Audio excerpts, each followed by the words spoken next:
আচ্ছা বাপেরা, আপনাদের বাড়িতে মহিলা আছে, 4 শ্রেণীর মহিলা আছে। আপনার আমার বাড়িতে 4 শ্রেণীর মহিলা আছে। কয় শ্রেণীর? 4 শ্রেণীর। কে কে? আপনার মা, আপনার মেয়ে, আপনার বোন, আপনার স্ত্রী, এই 4 শ্রেণীর মেয়ে। চলো, ভালো স্ত্রী আর ভালো মিস্ত্রি, কি বললাম? বলুন বলুন, কথা বলুন না। ভালো স্ত্রী আর ভালো মিস্ত্রি দুটো কি করে জানেন? একজন ঘর বানায়, একজন ঘর সাজায়। আমি কি বোঝাতে পারছি? ভালো স্ত্রী, ভালো মিস্ত্রি ঘর বানায়, আর ভালো স্ত্রী ঘর সাজায়। অতএব স্ত্রী যাতে ভালো হয় সেই ব্যবস্থা করুন। যাই তাই মেয়েকে বিয়ে করবেন না। এই কোরআনে আছে যে মেয়ের মধ্যে 6টা গুণ আছে, ওই মেয়েকে বৌমা করবেন। কোন ছেলেকে জামাই করবেন? যে ছেলের মধ্যে 2টো গুণ আছে। কি কি? 1 নাম্বার, ছেলেটি সৎ ছেলে কিনা খবর নেবে। সৎ কাকে বলে? গালে দাড়ি রাখলে, মাথায় টুপি দিলে, নামাজ পড়লে সৎ না। 2 ঠোঁটের মাঝখানে 2 রানের বীজখানে, সেই বক্তব্যের শুরুতেই বলেছিলাম, মনে পড়ছে না ভুলে গেছে? বাড়ি থেকে ভাববেন। 1 নাম্বার, ছেলেটি সৎ ছেলে কিনা খবর নেবেন। 2 নাম্বার, ছেলেটি কর্মী কিনা খবর নেবেন। কর্মী ভাষাটা বোঝেন? মানে পরিশ্রমী ছেলে, কুড়ে নয়। কুড়ে ছেলেকে জামাই করবেন না, ফেঁসে যাবেন। কোটিপতির ছেলে যদি কুড়ে হয়, 2 বছর পরে বাটি ধরবে। আর গরিবের ছেলে যদি পরিশ্রমী হয়, 2 বছর পরে বিল্ডিং বানানোর মানসিকতা তৈরি করবে। পার্থক্য এই জায়গাটায়। কোন মেয়েকে বৌমা করবেন? মা বোনেরা ভালো করে শোনেন, আজ আপনাদের সম্পর্কে কয়েকটা কথা বলছি।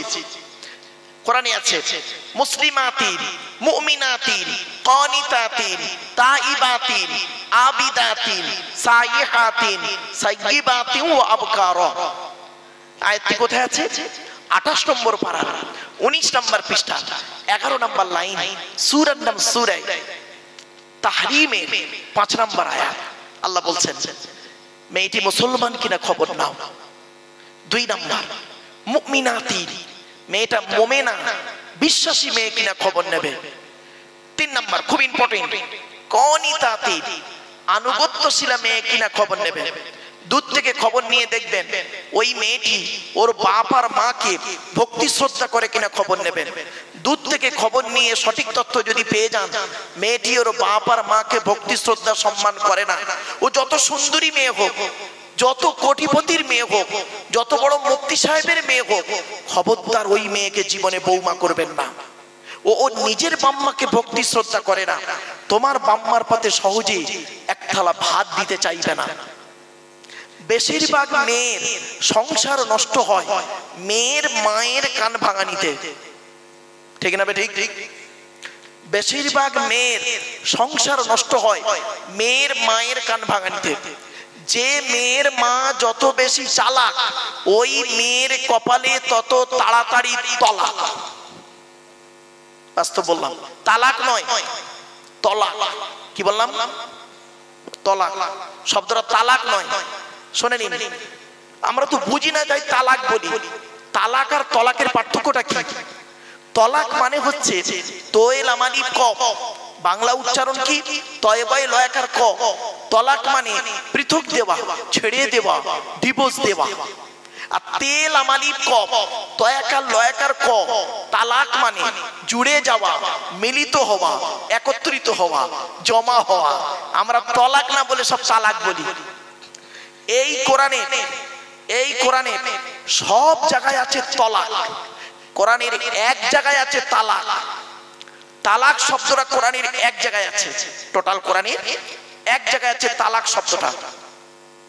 বলে দিচ্ছি, 24 নম্বর পারা, 7 নম্বর পৃষ্ঠা, 14 নম্বর লাইন, সূরার নাম সূরা মুমিন, আয়াত নাম্বার 15। আল্লাহ বলছেন লিউনজিরা ইয়াউমাত তালাক, কিয়ামতের মাঠে আমি আল্লাহ সবকটাকে 1 জায়গায় জমা করব। এটা হিফজুল কোরআন শরীফ নাকি হুজুর? হ্যাঁ হ্যাঁ হ্যাঁ, হিফজ কোরআন শরীফ। এই দেখ, হ্যাঁ হিফজ বললাম। বাপেরা এই তলাক শব্দটা এই দেখেন তো হুজুর,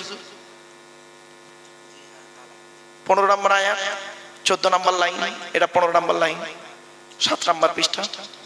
বাপেরা অনুরোধ করে বলে যাচ্ছি, তো তলাক, তলাক আর তালাক এটা মনে রাখবেন। আর একটা ভুল হয় কি দেখেন, আচ্ছা রমজান মাসে যে খাবারটা আমরা খাই ভোরের বেলা, তাকে আপনারা কি বলেন? জোরে বলুন। সেহেরি নয়, সাহারি। সেহেরুন মানে হলো জাদু করা, সিনে জেদ দিলে হাদা সিহরুম মুবিন, দন্তেশ একার হলে মানে হবে সেহেরুন মানে হলো জাদু করা।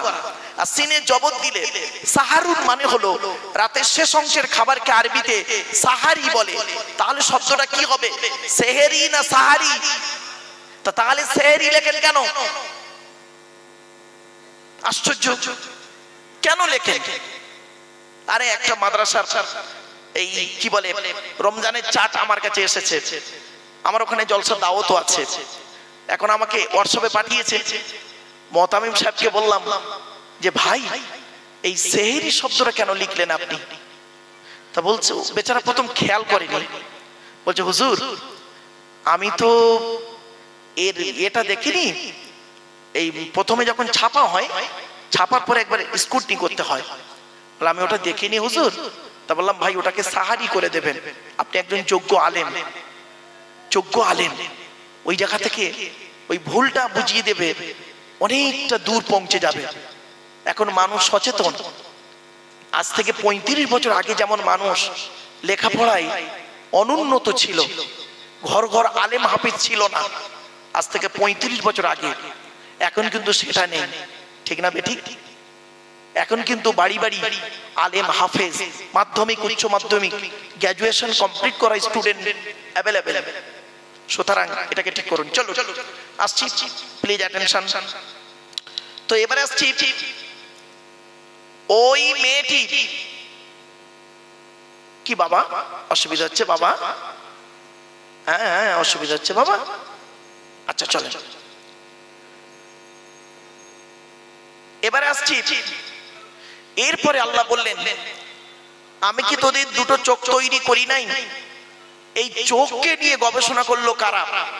আমেরিকার 10 জন বৈজ্ঞানিক চোখকে নিয়ে গবেষণা করতে গিয়ে ইসলামের কালেমা পড়ে মুসলমান হলো। কেন জানেন? শুনে নিন। আপনারা আধার কার্ড করার সময় অফিসাররা আপনাদের বলেছিল কি, দেখুন তো কথাটা মনে পড়ছে কিনা, চোখটাকে বড় করে চান্ত বলেছিলেন?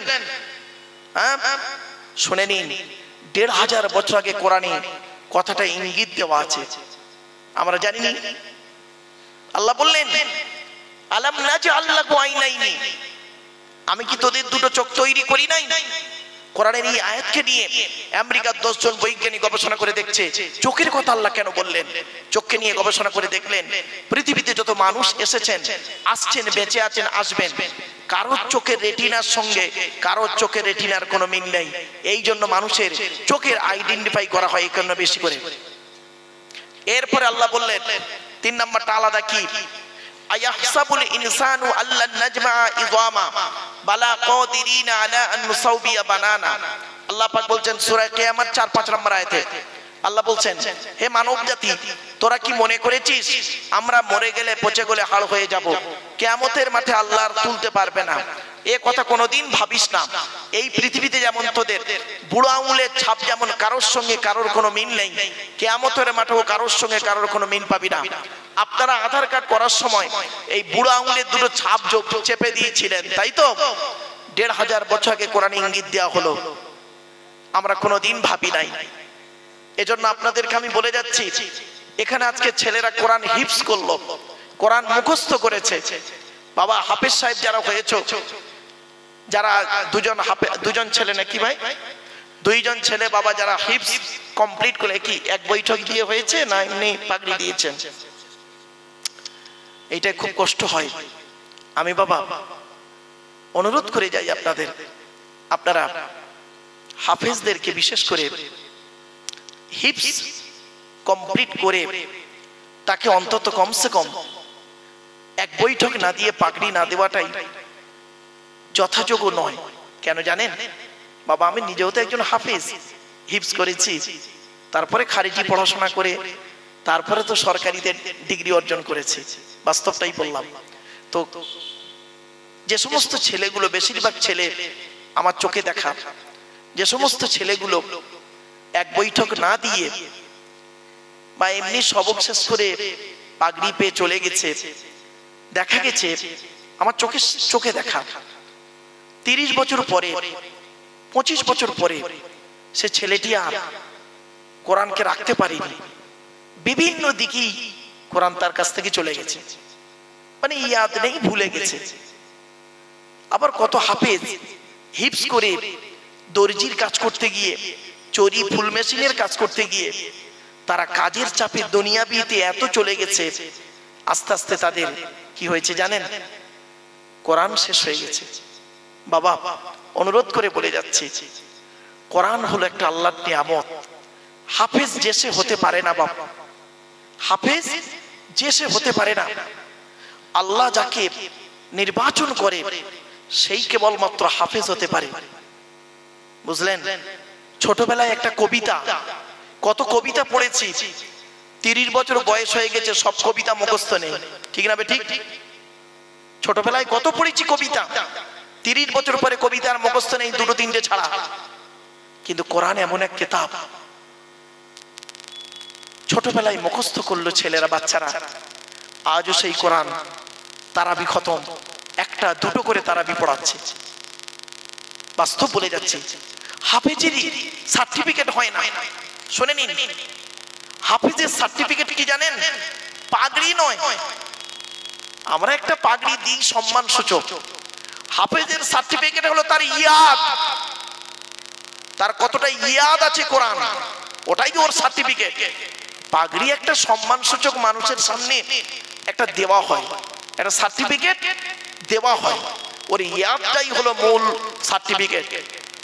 এজন্য অনুরোধ করে বলে যাচ্ছি, হাফেজের ইয়াদ কখন আল্লাহ কেড়ে নেয় জানেন? শুনে যান, অন্তত কয়েকটা কারণে হাফেজের অন্তর থেকে কোরআনকে আল্লাহ নিয়ে নেয়। কি বাবা, ওটা চেঞ্জ করবে? আচ্ছা করো।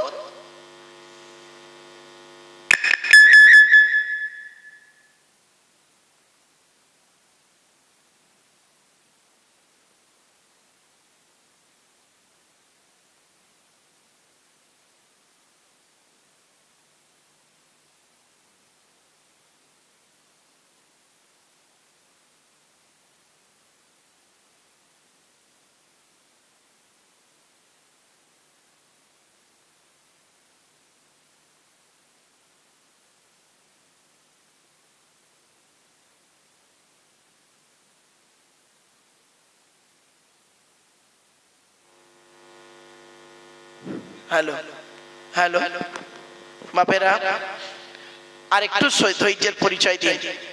হাফেজের হিফজ কোরআন কখন তার অন্তর থেকে আল্লাহ নিয়ে নেয়? 1 নাম্বার, হাফেজ সাহেব যদি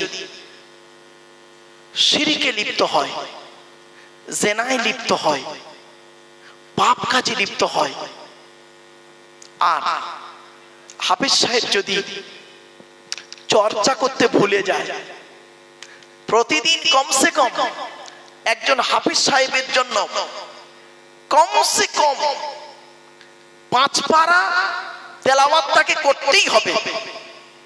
একজন হাফেজ, ভালো হাফেজের প্রতিদিন 5-10 পারা করলে তো আলহামদুলিল্লাহ, সারা দিনে 5টা পারা তেলাওয়াত তাকে করতেই হবে। সপ্তাহে 1টা খতম তাকে করতেই হবে একজন ভালো হাফেজের জন্য। কিন্তু দুঃখের বিষয়, সমস্যা, আর যারা হাফেজ হয়ে মাওলানা পড়েছে, চর্চা করেছেন, দেখবেন তারা কোরআন পড়ে এবং তার অর্থটাও বোঝে, আরো ভালো লাগে। এজন্য আমি বলবো বাবা হাফেজ সাহেবরা, তোমরা হিফজ করেছো, পাগড়ি পেয়েছো, আলহামদুলিল্লাহ, তোমরা খারিজি পড়াশোনা করো, নাহু এবং সরফটাকে ভালো করে পড়ে যোগ্য আলিম হও, এই অনুরোধ রইল। চলো এগিয়ে যাচ্ছি। এরপরে আসছি, আল্লাহ রাব্বুল আলামিন কোরআনের মধ্যে বলে দিলেন, তোমরা আল্লাহর বিধানকে মেনে নাও, আল্লাহর বিধানকে মেনে নাও। আজকে আমরা আল্লাহর বিধান থেকে সরে গিয়েছি, সমস্যা আমাদের হবে, কিছু করার নেই। এবার আসছি বিশ্বনবী মুহাম্মদ সাল্লাল্লাহু আলাইহি সাল্লাম বহু কথা বললেন। আজ আপনাদের কাছে আমি কটা কথা বলবো বিশ্বনবী মুহাম্মদ সাল্লাল্লাহু আলাইহি সাল্লাম সম্পর্কে, কয়েক কটা কথা আপনাদের বলছি, একটু শুনে নিন, টু দি পয়েন্টের উপরে।